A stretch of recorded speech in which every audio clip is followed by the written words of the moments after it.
Success ఉంటే నా అంత మనగాడాడు అనుకుంటాం ఇండస్ట్రీలో. ఎవడైనా సార్ మనిషి అన్నాడు ఎవడకైనా, మనుషులు అందరూ ఒకటే అతిథులు. ఎవడన్నా అందరం మనుషులమే సార్. 130 కోట్ల భారతీయులే 130 కోట్ల మనస్తత్వాలు, 130 కోట్ల ఆలోచనలు. సినిమా ఇండస్ట్రీలో కూడా సక్సెస్ రంగాలే. నా అంత సక్సెస్ ఎవడో తీయలేడు. నేను ఎవడో కష్టపడ్డు.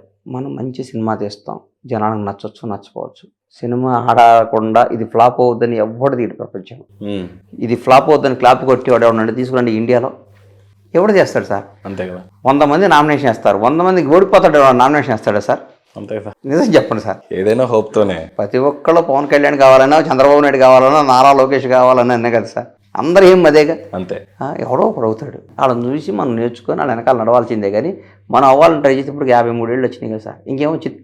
50 కూడా వచ్చేసింది. 53 53. ఇంకేమంటే చెప్పండి. ఇక మనం ఊగొట్టడం, వెళ్ళిపోవటం. ఒక మనిషిని నమ్మాలి. ఒక నమ్మితే చేతులు కూడా సార్ 25-30 ఏళ్ళు జర్నీ చేయాలి అట్లా. అదే ఒక విషయం కొద్దిగా క్లుప్తంగా చెప్తారండి. అంటే చిన్న సినిమాలు కూడా 200 కోట్లు వసూలు చేసినాయి, 100 కోట్లు 50 కోట్లు కూడా వసూలు చేసిన ఇండస్ట్రీ మాది, ఎస్పెషల్లీ తెలుగు ఇండస్ట్రీ. కానీ వస్తున్నటువంటి వాదన ఏంటంటే ప్రొడ్యూసర్లు ప్రధానంగా, లేదంటే డిస్ట్రిబ్యూటర్ల మీద వచ్చేటువంటి విషయాలు, ఆరోపణలు ఎలా ఉన్నాయంటే ఇండస్ట్రీ ముగ్గురు ప్రొడ్యూసర్ చేతిలో, ఇండస్ట్రీ ఆ డిస్ట్రిబ్యూటర్ల చేతిలో. ఏ ముగ్గురు ప్రొడ్యూసర్ చేతిలో ఉన్నాయి చెప్పండి సార్. నేను ఏం చెప్తే బాగుంటుంది చెప్పండి. అయితే దిల్ రాజు అంటారు, లేకపోతే అల్లు అరవింద్ అని అంటారు. మీరు ఫేస్ చేసింది భగవంతుడు సాక్షిగా నిద్రమాత పోయి బెడ్రూమ్లోకి వెళ్ళి కళ్ళు మూసుకొని బ్యాలెన్స్ షీట్ ఆలోచించుకుంటే గుండె పగిలిపోతుంది సార్. ఎన్ని ఊరికే ఇది ఈ వైకుంఠపాడులో ఎప్పుడు పాము గరుస్తుందో, ఎప్పుడు నిచ్చినెక్కుతుందో ఎవరికి తెలియదు ఈ సినిమా ఇండస్ట్రీలో. మీరు అన్నారు చూడండి, 9 సంవత్సరాలు ఈ సినిమా తీశారు.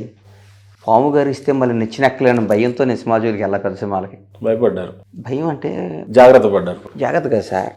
మనం అనుభవిస్తున్న ఈ లగ్జరీని మిస్ అయిపోయామంటే మనం తట్టుకోలేము సార్. జాగ్రత్తగా ఉండాలి జీవితం. బేసిక్గా మిమ్మల్ని రిస్క్ టేకర్ అని అంటారు, మరి మీరు భయపడతారు? రిస్క్ టేకర్ అంటే సినిమా డబ్బు విషయంలో రిస్క్ టేకర్ కదా సార్. నెవర్. నేను ఆశ చూసి బతుకుతాను, జాగ్రత్తగా ఉంటాను. నా కుటుంబ నేపథ్యం కానీ మేము చాలా జాగ్రత్తగా వ్యాపారాలు చేసుకుంటాం. నేను చిన్న కష్టం అంతేగాని ఈ ఇంత పెద్ద గేమ్ పెద్దదైపోయింది. పెద్ద వేల కోట్లు ఉన్న కంపెనీలు గేమ్లోకి వెళ్ళిపోయింది. ఇప్పుడు సినిమా ఇండస్ట్రీ నిజంగా ఎవరి చేతిలో లేదా? నిజంగా మంచి ఎవరి చేతిలో పరిస్థితి ఉందా కాదా? లిటిల్ హార్ట్స్ ఎంతలో తీశారు సార్? లిటిల్ హార్ట్స్ సినిమా 2 కోట్లో తీశాడు రాజు రాంబాయ్. చింపి చాటేసిన సినిమా. 500 కోట్ల సినిమా తీస్తే 100 కోట్లు కలెక్ట్ చేసింది. మన చేతుల్లో లేదు సార్ సినిమా ఇండస్ట్రీ. ఎవరు నా చేతుల్లో ఉందనుకున్న ఫీల్ అయిన ఎవడైనా ఆడు పప్పులో కాలేసినట్టే. నాకు తెలిసి ఆ మాట ఎవడో అనుకోడు, జనం అనుకుంటారు. మేమే శాసిస్తాం, మేము చెప్పినట్టు ఎందుకు ఇస్తారు సార్? నిన్నటి ఈనాడు హెడ్డింగ్ ఏంటి సార్? ఈనాడు పేపర్ హెడ్డింగ్ ఏందన్నా? మొన్న మీరు ఇంటర్వ్యూ చేసి ఉంటారు. ఎవరిని చేశారు లాస్ట్ ఇంటర్వ్యూ? కమిషనర్ గారిని చేసి. అందులో 3వ క్వశ్చన్ ఏంటి? ఏమో ఇంకా మీరు చెప్పాలి. మీరే అడిగింది మీకు గుర్తులేదు. పక్కా సంగతి కూడా గుర్తుంటుంది సార్. ఏంది సార్ మీరు ఎందుకు సార్ నిన్న జరిగింది ఎవడో గుర్తు పెట్టుకుంటాడు సార్. నిన్న అప్పుడు అది జరిగిందంట అన్నప్పుడు నీకు దాంతో ఎందుక ఎన్ని వాట్ ఈస్ నెక్స్ట్? రేపేంది? గతం గురించి ఆలోచించేవాడు ఎవడో జీవితంలో పైకి రాడు. గతం గురించి తోముకున్నాడు ఎవడో జీవితంలో పైకి రాడు. రేపేంటి? రేపు ఎలా వెళ్ళాలి? రేపు ఏం చేయాలి? మన క్యారెక్టర్ ఏంటి? మనం ఎట్లా పైకి రావాలి? మనం ఏం సాధించాలని తపనున్నాడే ఈ జీవితంలో పైకి వస్తాడు. చంద్రబాబు గారు 52 ఏళ్ళు జైల్లో ఉండి 5 ఏళ్ళు ప్రతిపక్షంలో ఉండి 2 సార్లు ఓడిపోయి అబ్బా అని టెన్షన్ పడితే ముఖ్యమంత్రి అయ్యేవాడా? రాష్ట్రాన్ని శాసించేవాడా? ఇవాళ ఇండియాలో ఆ కూటమిలో ఒక అద్భుతమైన పొజిషన్లో ఉండేవాడా? What next? ఓడిపోయాం, నెక్స్ట్ ఏంటి సార్? అంత పెద్ద మనిషి అసెంబ్లీలో ఏడ్చాడు సార్. ఆయన వయసు కన్నా రెస్పెక్ట్ ఇవ్వాలి కదా సార్. ఏడ్చాడు సార్. ఆయన వయసుకి ఒక దేవత లాంటి భార్యను పట్టుకొని కూడా ఎక్కిరించారు సార్ అసెంబ్లీలో. తట్టుకున్నాడు. మంచి గుండె కాదు రాయి చేసుకున్నాడు. జనం కోసం బతికాడు. నేనేంటో చూపించాలన్నాడు. మామూలుగా 60 సంవత్సరాలు రిటైర్డ్ అవుతున్న ఈ రోజుల్లో 60 ఏళ్ళకి సెంట్రల్ గవర్నమెంటే రిటైర్మెంట్ పెట్టింది సార్. 75 ఏళ్ల వయసులో కూడా రోజుకి 20 గంటలు పనిచేస్తూ నేనేంటో చూపించాలని తపన పడుతున్నాడంటే ఆయన సెల్యూట్ చేయాలా? ఏం చేయాలా మహేంద్ర గారు? మరి ఓవర్ దాని మీద డిస్కషన్ ఎందుకు? ఇంకా అది వద్దు, తీసేయండి. కొత్త క్యారెక్టర్ చెప్పండి. ఇప్పుడు 9 ఏళ్ల పాటు సినిమాకి దూరం ఉన్నప్పుడు ఆ ఫ్రెండ్స్ ఇంకా కంటిన్యూ అయ్యారా మీరు? సక్సెస్లో ఉన్నప్పుడు ఉండే సక్సెస్ ఫ్రెండ్స్ వేరే. ఈ రోజు నా వ్యక్తిగతంగా మీ అనుభూతిని, అనుభవాలని ప్రాపర్గా చెప్పండి. నిజంగానే వెంకటేశ్వర స్వామి దగ్గరికి ఆ చెంత వెంకటేశ్వర స్వామి షాక్. ఇండస్ట్రీలో నాకు ఈ రోజు అత్యంత స్నేహితులు ఉన్నారు. నేను ఎవరికన్నా 1 call away. ఎన్ని సంవత్సరాల నుంచి అరే మన దీపావళి పార్టీ కాదు సార్, 9 ఏళ్ళు సినిమా తీసా. మా ఇంట్లో దీపావళి పార్టీ చేసుకుంటే ఎంతమంది వచ్చారో వీడియో కొట్టి చూసుకోండి సార్. అది నా స్టామినా సార్. ఎందుకు దాని డిస్కషన్ మీకు. నేను ఈ రోజు కూడా నాకు ఇండస్ట్రీలో బెస్ట్ ఫ్రెండ్స్ ఒక రైటర్ బీవీఎస్ రవి లాంటి కానీ. పోనీ మీరు ఇలా అడగనివ్వండి, ఇలా అడిగితే మీరు చెప్పేలా లేరు. ఎలా అడిగినా 9 ఏళ్ళు సినిమాకి దూరంగా ఉన్నాక బండ్ల గణేష్ పని అయిపోయింది అని చెప్పి కట్ అయిన ఫ్రెండ్స్ లేరా? 10 ఏళ్ళు ప్రతిపక్షంలో ఉండి కూడా మళ్ళీ మీరు చెప్పండి, మీ ఫ్రెండ్ వ్యక్తిగతంగా లేదు. కొందరు ఉండొచ్చు, అది వాళ్ళ కర్మ. వాళ్ళు ఇప్పుడు బాధపడతారు, రేపు భవిష్యత్తులో బాధపడతారు. ఈయన ఎందుకు మిస్ అయ్యామని బాధపడేవాళ్ళు చాలా ఉంది. ఆ రోజుల దగ్గరికి వచ్చినాయి, ఆ రోజు త్వరలో ఉన్నాయి. నాకు తెలిసి నేను బై గాడ్ ఒకళ్ళిద్దరితో దూరంగా ఉన్నానేమో కానీ ఆల్మోస్ట్ అందరితో, నేను ఈ రోజు కూడా ఆల్మోస్ట్ అందరితో, చాలామంది సినిమా డైరెక్టర్లు అందరితో ఈ రోజు కూడా ప్రతిసారి మాట్లాడుకుంటూ క్లోజ్గా ఉండేవాళ్ళు ఉంటున్నాను కూడా ఈరోజు కూడా. ఏదో ఒకళ్ళిద్దరు పేర్లు చెప్పడం ఎందుకులేండి, వాళ్ళు అనుకోకుండా వాళ్ళ వ్యక్తిగత విషయాల ద్వారా, వాళ్ళ వ్యక్తిగత సమస్యల ద్వారా నేను దూరం ఉండొచ్చు. ఆ పేరు ఇప్పుడు చెప్పడం భావ్యం కాదు. కథ వాళ్ళందరూ కూడా ఇలా అత్యంత సన్నిహితులు నాకున్నారు సార్. సినిమాకి 9 ఏళ్ళు దూరం ఒకటి, ప్రధానంగా ఇంకో గట్టిగా చెప్పాలంటే రాజకీయ పరంగా మీరు ఇచ్చిన నాకు రాజకీయాలు ఇంట్రెస్ట్ కాదు సార్. అంత స్ట్రాంగ్ స్టేట్మెంట్స్ ఇచ్చారు. పార్టీ పరంగా మీ వాయిస్ అంత గట్టిగా వినిపించారు. పార్టీ మరి మిమ్మల్ని నాకు సార్ అసలు కనీసం దగ్గరకు చేసినట్టు ఒక ప్రోటోకాల్ పోస్ట్ వెళ్ళినప్పుడు సార్ మీకు తెలుసా, నేను ఎవరినైనా నోరు తెరిచి అడిగిన రోజు నేను ఇప్పటి వరకు అడిగింది కానీ నాకు ఇమ్మని ఇంత మట్టికి ఒకరిని అడగలేదు సార్. నేను అడగలేదు, అడగను కూడా. దాని మీద కిక్ లేదు సార్. నా లైఫ్ వేరే కిక్ ఉంది నాకు. ఆ పోస్టుల మీద నాకు కిక్ లేదు అసలు. రాజకీయ పరంగా ఎందుకు ఆగిపోయారు మరి? నాకు ఇంట్రెస్ట్ పోయింది సార్. ఇంట్రెస్ట్ అంటే నాకు ఒక రకమైన నేనేంటో ఒక విచిత్రం. బేసిక్ గా మీరే కొద్దిగా జాలీగా ఉండే అని అంటారు. నేను ఒక టైంలో ఎమ్మెల్యేగా పోటీ చేద్దాం అనుకున్న మాట వాస్తవం. తర్వాత ఈ ఎలక్షన్లు ఈ ఎడావుడు చూసి ఇంత కష్టం నేను పడలేనే డౌట్ వచ్చింది సార్. అంటే రాజకీయ పరంగా మీరు ఆగిపోదాం అనుకున్న వ్యక్తిగత నిర్ణయమా, లేకపోతే ఈ రాజకీయాలు ఇంకా సూట్ అవ్వదు అని ఏదో పిరికితనంగా ఆగిపోవటం ఒక ఎత్తు అయితే, రెండోది ఆగిపోదాం అబ్బాయి రాజకీయం వేరు అనడం ఒకటి, ఆపర్చునిటీస్ దొరకక రాజకీయాలకు దూరంగా ఉండటం ఒకటి. మిమ్మల్ని మీరు ఎలా డిఫైన్ చేసుకుంటారు ఆ విషయంలో? ఈ రాజకీయాలు మనకు సూట్ అవ్వేమో భయంతోనే దూరం చేస్తాను. మీ ఓన్ నిర్ణయం? ఓన్ అంటే నేను ఫైట్ చేయకపోతే, నేను కష్టపడకపోతే, నేను అన్నీ చేయకపోతే నా కుటుంబం ముందుకెళ్ళటం కష్టం. నా కుటుంబాన్ని నేను ఫస్ట్ నా ఫ్యామిలీని సేవ్ చేయాలి, నా పిల్లల్ని ప్రయోజకం చేయాలి, నేను బ్రహ్మాండంగా సెటిల్ అవ్వాలి. అవన్నీ కాకుండా నా టైం అంతా వాళ్ళతో పెట్టానంటే తప్పైపోతాను నా భయం ఒకటి. అంతేగాని నేను అనుకుంటే కాదని ఉండదు సార్. మర్చిపోండి మీరు మహేంద్ర గారు, నేను చెప్తున్నా, నేను ఇది అనుకుంటే కాదని ఉండదు. ఎందుకు ఆగిపోయారు రాజకీయం? నేను చెప్తున్నా కదా, రిస్క్ అయిపోతానేమో, వీళ్ళు అన్యాయం అయిపోతారు పిల్లలు. నాకు 3 పిల్లలు అన్యాయం అయిపోతారు. కొన్నిసార్లు మీ గురించి కాకపోయినా మిమ్మల్ని నమ్ముకున్న కార్యకర్తలు ఉంటారు కదా. నాకు ఎవడో బండ్లన్నా నువ్వు కనుక అసెంబ్లీలోకి పోతే నాకింతేది రాకపోతుందా, అయినా మనం వాళ్ళ కోసం కూడా మీరేమి నా గురించి ఆశించేవాళ్ళు ఎవరు లేరు సార్. నాకు సంత సహాయం చేసేవాళ్ళు ఉన్నారు కానీ నాకు ఆశించేవాళ్ళు లేరు. రాజకీయాలకు దూరం అయినప్పుడు బాధపడే పరిస్థితి కూడా ఉంటుంది కదా. నేను అసలు నా జీవితంలో బాధపడను సార్. మీకు తెలియదు, గంట ఒక నైట్ నిద్రలేవగల కథ రేపు నిన్నటి గురించి ఆలోచించండి. మీకు ఇందా చెప్పే కదా, మీరు కమిషనర్ గారిని 3వ క్వశ్చన్ ఏంటి సార్ అని అడిగి మీరు చెప్పలేదు. నేను నిన్నటి గురించి ఆలోచించని గుర్తు కూడా పెట్టుకోను. నెక్స్ట్ ఏంటి, నెక్స్ట్ మనం ఏం చేయాలి, మనం ఎట్లా పైకి రావాలి, ఎట్లా మనం ఏంటి, మనకేంటి. ఇప్పుడు చాలా మంది బయట మిమ్మల్ని విమర్శించేది ఏంటంటే రాజకీయాలకు దూరంగా ఉన్నాడు, సినిమాలకి దూరంగా ఉన్నాడు, ఈయన పని అయిపోయింది అనే వాళ్ళకి మీరు ఇచ్చే ఆన్సర్ ఏంటి? అనుకోని వాళ్ళు ఆనందపడుతూ ఉండమనండి, నా పని నేను చేసుకుంటా. What is Bandla Ganesh, what I am, I know very well about me. నేను నిద్రలేవంగానే నేనేంటో నాకు తెలుసు, నా క్యారెక్టర్ ఏంటో నాకు తెలుసు, నా వ్యక్తిత్వం ఏంటో నాకు తెలుసు, నా జీవితం ఏంటో నాకు తెలుసు, నేను నా కుటుంబంలో నేను నా పిల్లలతో నేను ఎట్లా ఉంటానో నాకు తెలుసు, నా హృదయం ఏంటో నాకు తెలుసు, నేను నమ్మిన వాళ్ళ కోసం నేను ఎట్లా ఉంటానో తెలుసు, నాకు ఎవరైనా సహాయం చేస్తే వాళ్ళతో నేను ఎట్లా ఉంటానో తెలుసు. అంతేగాని నేను జనానికి చెప్పుకొని, నేను పేపర్లో యాడ్ వేసుకొని చెప్పుకోని అవసరం నాకు లేదు.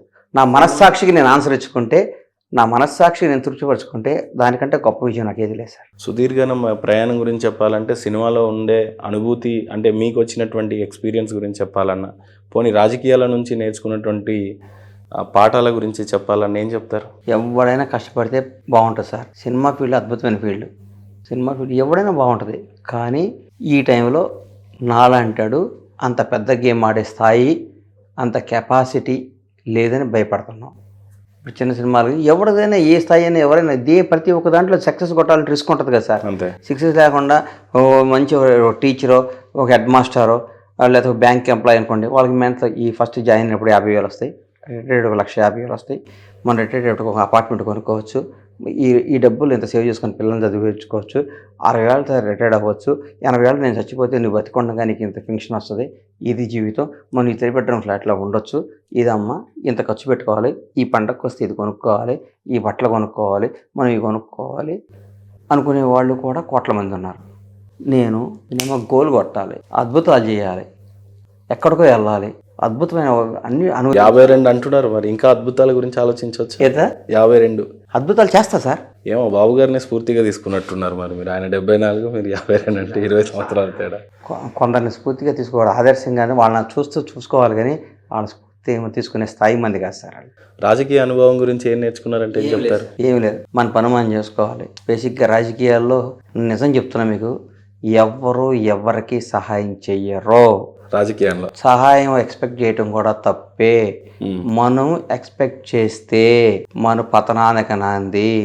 పదవి రాకముందు వాళ్ళ ప్రవర్తన వేరు, పదవి రాగాలే మంత్రులు అవ్వంగాలే, మంత్రులు అవ్వంగాలే చాలామంది వాళ్ళు అతీతమైన శక్తులమే. మేము ఈ ప్రపంచంలో వేరేగా పుట్టాము, మీలాగా పుట్టలేదు, మేము వేరే జనరేషను, మాది ఇంకో జాతి, మీరు మనిషి జాతి, మేము అన్నిటికీ అతీతము అని ఫీల్ అవుతున్నారు చాలామంది. నేను చూస్తున్నా, ఏనండి, చాలామంది పేర్లు చెప్పను, చాలామంది చూస్తున్నా. ఇది శాశ్వతం కాదు, నథింగ్ పర్మనెంట్, ఇది శాశ్వతం కాదు. ఇప్పుడు అనుభవిస్తున్న ఏది ఎవరికి పర్మనెంట్ కాదు. మిమ్మల్ని బాధ పెట్టిన వాళ్ళకి డైరెక్ట్గా వార్నింగ్ కదా సార్. ఇది నన్ను ఎవరు బాధ పెట్టు, నేను నచ్చబోద్దు దూరంగా ఉంటాను, అంతేగాని వాళ్ళు ఎవరైనా సరే ఈరోజు మేము మంత్రులమే, ఇది మేము శాశ్వతం, ఈరోజు ఈ స్టేటస్ మా శాస్త్రం అనుకుంటే తప్పు. 4 ఏళ్ళు 5 ఏళ్ళు 6 ఏళ్ళు కాంగ్రెస్ పార్టీలో ఉన్నప్పుడు చాలా కఠినమైన కాంట్రవర్సీలు కానీ లేకపోతే మంచి పదజాలాలు వాడి కాంగ్రెస్ పార్టీ మైలేజ్ గురించి ఖచ్చితంగా పార్టీ అధికారంలోకి వస్తుందని చెప్పిన వ్యక్తి, సినిమాలో ఉండి అంత బలమైన స్టేట్మెంట్ పాస్ చేసిన వ్యక్తి, 100%. కొంత కాంగ్రెస్ గురించి ఎక్కువ మాట్లాడి కూడా డ్యామేజ్ అయిన వ్యక్తి ఏమో అని అనిపించి అదేమన్నా రికవరీ అయినట్టుగా కనపడుతుందా లేదా అనేది నా ప్రశ్న. నాకు అది మీరు చెప్పాలి. మీరు రికవర్ అవుతున్నారా లేదా అని చెప్పాలి. డ్యామేజ్ అయ్యారా? పోనీ ఏది డ్యామేజ్? కాంగ్రెస్ నమ్ముకున్నందుకు డ్యామేజ్ అయ్యారా? బాగుపడ్డారా? నేను రాజకీయంగా నేను ఒక్కటి బాగుపడ్డట్టు కానీ, నేను లబ్ధి పొందట్టు కానీ నాకు జరగలేదు, నేను చేయను. రికవరీ అయ్యారా? పోనీ అసలు రికవరీ ఎందుకు అవుతాం సార్? ఇక్కడ రికవరీ కూడా ఉంటుందా? నేను ఇప్పుడు మీకు ఏం చెప్పాను?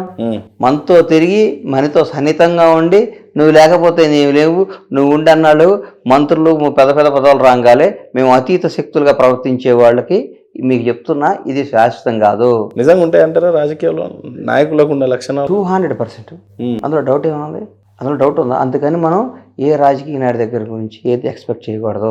నచ్చితే నచ్చినట్టు ఉండాలి, నచ్చిపోతే దూరంగా ఉండాలి. సరే, టికెట్ ట్రై చేస్తాను అనేది మీరే చెప్పినటువంటి స్టేట్మెంట్. ఇప్పుడు అప్పుడు మీరు అనుకున్నప్పుడు ఒకసారి 2000 అప్పుడు 19 ఇంత ఎలక్షన్ 19 ఓడిపోయినప్పుడు అప్పుడు ట్రై చేసిన మాట వస్తాం. తర్వాత నేను చేయలేదు. ఎందుకంటే ఏ కాన్స్టిట్యున్సీ అనుకున్నారు? అప్పుడు హైదరాబాద్ అక్కడ రాజేంద్ర నగరం, ఇప్పుడు మా కమ్యూనిటీ వాళ్ళు సెటిలర్స్ బాగున్న ఏరియాలో చూద్దామని ట్రై చేశాను. షాద్నగర్ కాదనుకో. షాద్నగర్లో సెటిలర్స్ తక్కువ కదా సార్.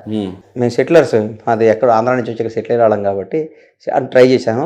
తర్వాత నెక్స్ట్ ఎలక్షన్కి ఆ డబ్బు ఆ పెట్టుబడి అవన్నీ మన నుంచి కాదులేని వదిలేశాను. నాకెందుకో మీ ఇప్పుడు కలియుగ దైవము వెంకటేశ్వర స్వామి, అమ్మగారేమో పొద్దున్న లేస్తే పూజలు చేస్తారు తినకుండా అని అంటారు. ఇప్పుడు చూస్తేనేమో పాదయాత్ర 500-600 కిలోమీటర్ల దూరం చేయాల్సి ఉంది. మీకు ఎందుకో కాంగ్రెస్ పార్టీ కాదేమో, మీరేమో అంత గౌరవించే టీడీపీ పార్టీకి పోలేదు, కాంగ్రెస్కి ఎందుకు అంత ఇష్టపడ్డారు అది తెలీదు. మీకు ఎందుకో కరెక్ట్ అయిన పార్టీ బీజేపీ అనిపించింది. బీజేపీకి మీకున్న శత్రుత్వమా, ఇష్టం లేనితనమా, లేకపోతే కాంగ్రెస్ మీద ఏమైనా మోజా కొత్తగా? మీ అభిప్రాయాలు నా మీద రుద్దకండి. నాది కాదు, నేను అడుగుతుంది. మీ అభిప్రాయాలు కాదు సార్ మహేంద్ర గారు, మీ అభిప్రాయాలు నా మీద రుద్దకండి. నన్ను నాన్నలా బతకనేయండి, నేను నాలా బతకనండి, నా ఇష్టం వచ్చినట్టు నేను హాయిగా పోతున్నా. నేను నాకు నాకు రాజకీయాల పార్టీలో నన్ను మీ అభిప్రాయం నన్ను నా ట్రాక్ మార్చకండి దయచేసి. అభిప్రాయంగా నా వద్దు. నేను ఇలా బ్రహ్మాండంగా హ్యాపీగా 8వ రోజు కూడా మా స్వామి దగ్గర నడుచుకుంటూ పోతున్నా. ఈ 12 రోజుల పాటు నన్ను ఏ కాంట్రవర్సీ సూటబుల్ పార్టీ కాదంట. నేను అసలు మాట్లాడను. బేసిక్గా నేను మాట్లాడను. నేను తిన్న దెబ్బలు అట్లాంటివి నాకొద్దు. ఈ రాజకీయ నాయకులు ఫ్రెండ్షిప్ ఇంత బ్యాలెన్స్ గా మీరు మాట్లాడడం మేము ఎప్పుడు చూడలేదు. వద్దు సార్, గొంతుకు అనవసరం సార్, టాపిక్ టైం వేస్ట్ అవ్వాలి, టైం వేస్ట్. పోనీ టీడీపీ అయితే మీకు ఇష్టమైన పార్టీ? నాకు చంద్రబాబు నాయుడు గారు అంటే ఇష్టం. గుంటూరు నారా లోకేష్ గారితో రాబోయే 30 ఏళ్ళు నారా లోకేష్ గారితో నడుస్తాం. అంటే రాజకీయపరమైన నేను పదవులు నేను అడగట్లా, నడవటం వేరు. ఏదేమైనా 45 సంవత్సరాల నుంచి టీడీపీకి ఓటేస్తూ నమ్ముకున్న కార్యకర్తలందరూ నాయకులు కదా సార్, గుర్తుపెట్టుకోండి. బాగా చెప్పారు. 45 ఏళ్ళు నాయకులు మారిపోయారు సార్. సార్ ఓడిపోగాలే 2019లో సార్ ఓడిపోగాలే అర్ధరాత్రి పార్టీలోంచి వెళ్ళిపోయిన వాళ్ళు చాలామంది ఉన్నారు సార్. నాయకుడు ఒక్క కార్యకర్త వెళ్ళలేదు, మీరు అది గుర్తుపెట్టుకోవాలి. ఒక్క కార్యకర్త కూడా సార్ను వదిలిపెట్టల్లా. కార్యకర్త దేవుళ్ళు సార్, కార్యకర్తలు మేము, ఇష్టపడే వ్యక్తులు మేము. అంత వినమ్రత ఉందంటారా సార్? ఎందుకు 100% పోల్చుకుంటే అంతే, నమ్మితే నమ్మినట్టు ఉండాలి సార్.